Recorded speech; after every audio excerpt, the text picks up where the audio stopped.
It's Mr. Bear Productions presenting... I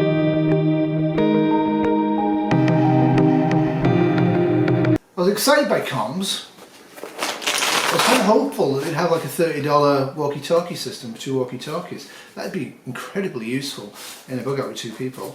You have Velcro on them so you can put them anywhere you want in the pack. So this has a USB charger, a flashlight and a radio. Okay, there's the USB charger. There is in fact 2. The other one that's attached to the non-functional flashlight is the same as this. Yeah, okay, I guess. It's very lightweight, you might want to carry on. But this kind of, I like this. This is one of the reasons I got this. So I have a little radio, and I think it's really cool. And it actually works. And it has an aerial. Pretty basic. And color. And it has solar on the top, so when you're not moving, just turn it off. And it has a hand crank. Now hand cranks need to be treated with respect. This is plastic, it won't work very well. So don't be giving these to young children or the irresponsible or the clumsy. So I'll be doing this, not Kitty. And it has the battery backup as well. The battery's actually not that accessible, you have to screw to get it out. So I'm not happy about that at all. That will make it more sturdy. There's also a flashlight, which is good because the other one doesn't work. Pretty basic on off. Quite happy with this as a product. This would probably have sent me back 35 Canadian by Amazon, maybe even slightly more. There seems to be a big market for these. And that was it. Other than the non-functional flashlight. That's my comms flashlight signaling. Yeah, a couple of little walkie-talkies won't go amiss. This is light. This has a flashlight, headlamp, matches and chem lights. So there is some redundancy in these packets. You have 2 chem lights, that will probably please Uncle Al, and it has the attachment on it for the paracord to spin. I can feel it. So it's quite, as a signaling device, that's not bad, but it's actually marketed in their product as light. You're not going to get much light out of one of these, but it will be helpful for signaling them. They give you spare batteries. Great idea for this. And this came with batteries in and had spare. Great idea. Again, if you have a flashlight, get AAA or AA. Keep it simple. This is the container for the flashlight, so you can put it on the system and have it out. But my flashlight in this bag doesn't work. Now we get into the absurd. This somewhat phallic system is matches. It has the match scratcher on the outside, which is never a great idea, though I guess it's a safety issue. And then they have storm-proof matches on the inside. Not bad, quite a few of them. I don't really go with matches, I go with Bics. No Bic in this. Again, I guess they had to send it to people. They do have a very cheap, very lightweight, generic headlamp. And I guess this is what the batteries are for, because it's very lightweight. So you have to cut this and load it with the batteries for this. Okay. So yeah, you've got 3 sources of electric light. One doesn't work. One you're going to have to cut here and figure out how to load it and put it on. This is the only one that actually comes out of the box ready to illuminate. And that's a major issue. Now at this point you should be considering, should I spend $300–400 American dollars getting one of these for me and my loved ones so we can survive the apocalypse until the government comes with helicopters and rescues us? Or is this just something to look at and think about? I like the modular system, I like the thought behind it. Most of the items are okay. They're not what I would do, but I would go high end. But I saved this to last. First aid kit. First aid kit, antibacterial wipes. They're obsessed with hygiene, these people.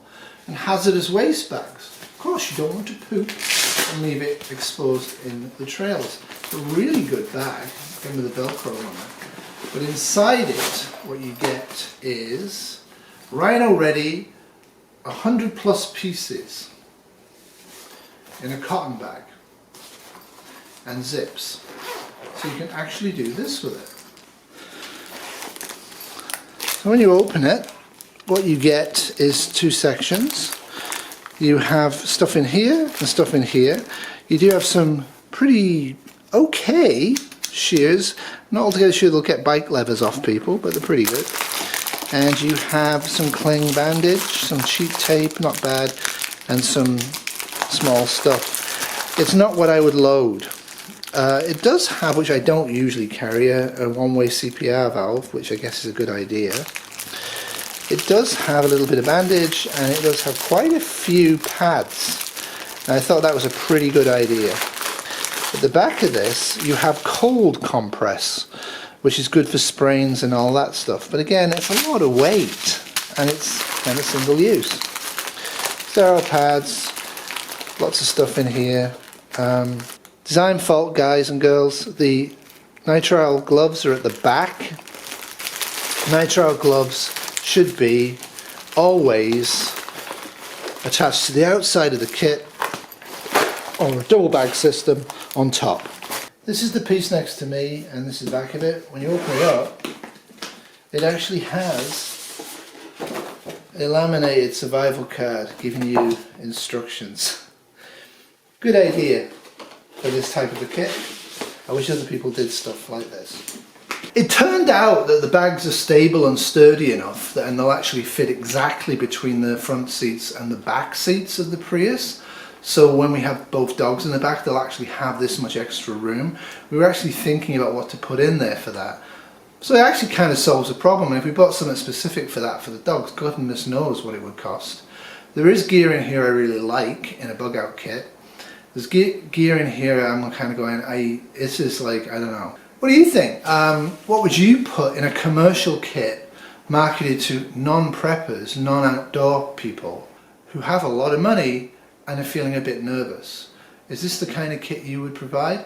And if you do provide a kit, make sure that the lithium flashlight works, okay? I will be contacting them. I'm going to redesign this and it will end up being the basis for my new car kit.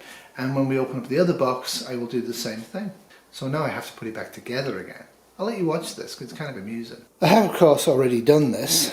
It was a struggle. It's one of my Hupleisms as well. When you are putting together a bug out container, a bug out pack, any sort of emergency pack, have a ton of extra space in it. Because extra space saves you from being frustrated. What is going to get you down is you're going to be on limited calories, and it's that coconut sugar stuff.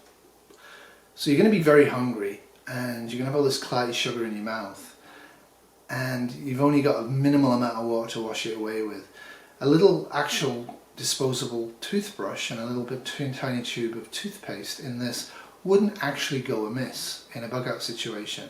I don't think you need to have wet wipes and wash yourself down once a day, have a bath every day using one of those wipes. I think that's just normalcy bias. If it's a true bug out, come on. But I do think being able to actually brush your teeth and have some chewing gum is a really good idea. This is the one I have enormous trouble with, the body warmer tent. So let's start there. Alright, so the tent. I might set that up sometime for giggles. It's kind of amusing to see what it's like in the winter. This has some things that are okay, but honestly I really would like to see mosquito proofing. There's no mosquito spray in here. I don't believe in it. It's not good for the environment, but in a condition of bug out, I'm not putting the warmers in because I'm definitely not ever going to be putting them in this pack. But I see this as a standby car kit, and I think I'm going to change out of this, and definitely the goggles will not be used for that purpose. I think it's important enough in a smoke or fire area to actually have goggles that are sealed over the eyes. I think it's just, I understand why they're not fully sealed, it's because they fog up, but you can get glasses that can do that, but don't. So that's done. So this is a single duct tape paracord 5-star Mark II and knife. Pretty heavy knife. Again, there's that lights in the back of the shipment, but you want to be wearing a knife at all times in a bug out situation. You really do. Otherwise you might find yourself in a bit of trouble. And you don't want to find yourself in a bit of trouble. Stuff it down. Honestly, if you're worried about hygiene, don't be. You can go 4 or 5 days. And it saves you from getting really annoyed trying to find stuff, and then you might want to put extra stuff in the kit. Because, let's face it, you don't necessarily want to be struggling in the morning after you get out of your plastic tube tent at -20 with a blanket that's a Mylar blanket, you don't necessarily want to be trying to root through this to put it all back together again. Have water bottles and grab them as you leave, and have water purification tablets and a basic filter in here. I'm not talking about a life straw, something a bit up from a life straw. Water's critical. So now I'm going to put the other side back together. Like I say, the flashlight's supposed to go in here, but it's broken. So I actually think I will put it here like this and leave this out of the box, which will make repacking easier, because I have to contact them and tell them that the flashlight's broken. But I want to check the other one out first. I suspect they all are. So the Datrex is actually easy to repack once you find the Datrex bag. You know, these are pricey for me in Canada. I think they're pretty cheap in the States. So the only thing in here is the Datrex. I mean, they could have easily put in some basic mint chewing gum. I think that would have been a good idea. I just did. A couple of packs of that would be very, very handy.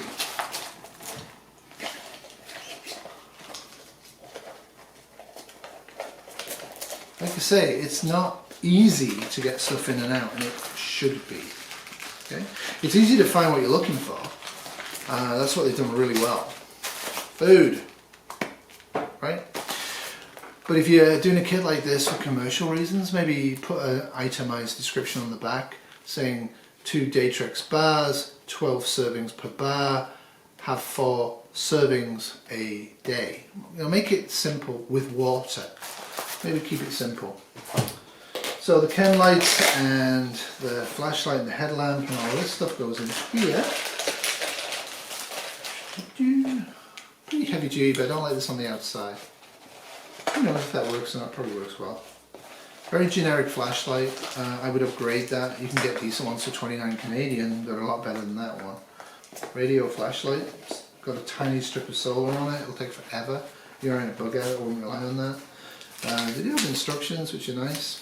I didn't need them. And this goes in here. USB charger, flashlight, radio. So these little kits, yeah, there's nothing in this.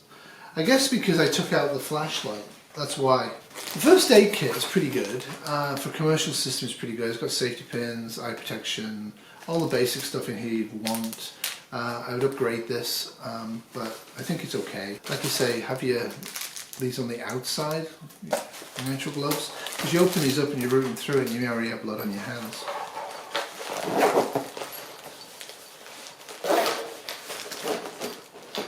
Pretty straightforward to do.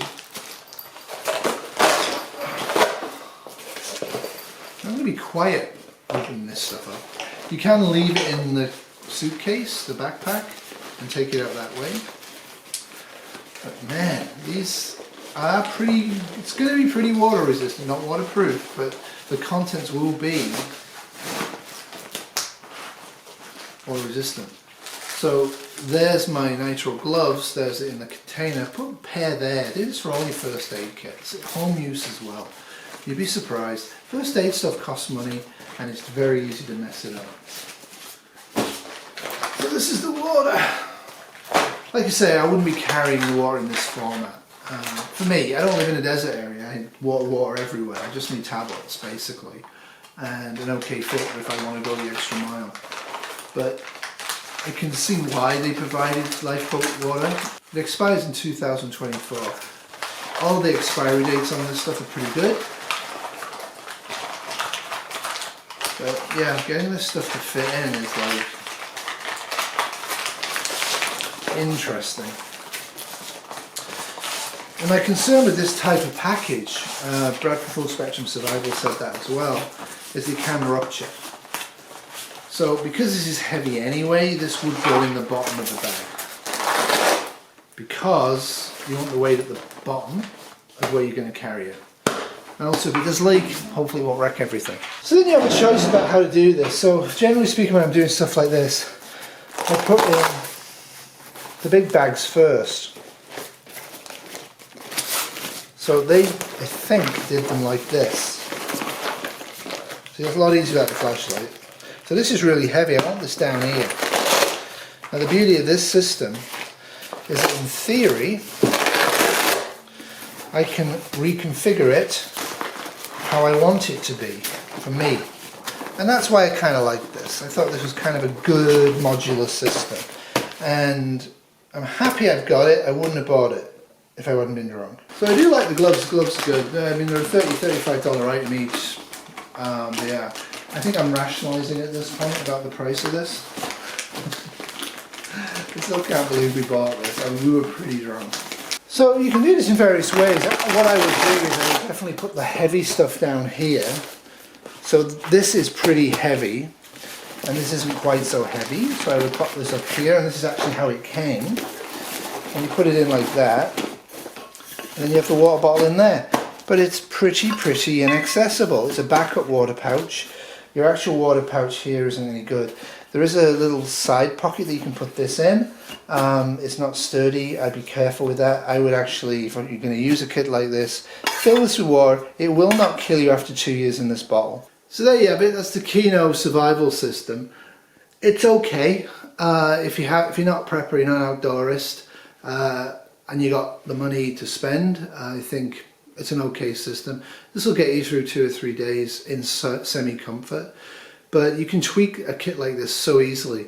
Like the 10 tree blankets actually would fit into a kit like this really easily, and a artificial plastic blanket that actually feels like wool, like 10 tree produces, is going to make you a lot more comfortable than a Mylar sheet. And I really am not convinced that a plastic tent is going to be at all comfortable. A large part of the time here it's very cold. It would keep the wind off you, I guess. But the other part of the time here it's very humid, and those things tend to sweat badly. They may have actually aired here. I'm not a big fan of taps, but I think a tap system might have been a better way to go than the tube plastic tent. Never really had any experience of them. Might crank one out and give it a go at some point, but not when it's snowing, and it's snowing quite heavily. So there you go. A drunken fool is more easily parted. When your partner offers to buy you a ridiculously overpriced prepping item for your birthday, when you say yes after considerable thought, make sure that it gets charged to her credit card and not yours. So remember, in SHG, if you don't prepare, tomorrow will always be worse than today. And part of prepping is to have a bug out kit, or a get home kit, or a car kit, or an inch kit, or whatever you want to call it, that you know intimately what's inside it and you trust every item to work in a pinch. You can't just buy kits and store them away. It's going to be way better to have this for the yuppie couple trying to flee to their cottage on foot than having nothing. It's certainly, I think, better than a lot of the commercial survival 72-hour kits out there. They're pretty garbagey, like they really are. There's some good pieces of tech in here, some good pieces of equipment, but I'm really curious as to why they didn't use water filters and tablets. I guess they were trying to cover desert areas, and that's why they didn't. It's not going to be that serviceable for me. Anyway, let me know what you think. Leave comments down below. When I actually get this together, we're going to do a bit of a mock bug out with it, and we'll see how it goes. But I think it's going to be perfect to fill up the back seat of the car so the English Bull Terriers can have more comfort. Toodles!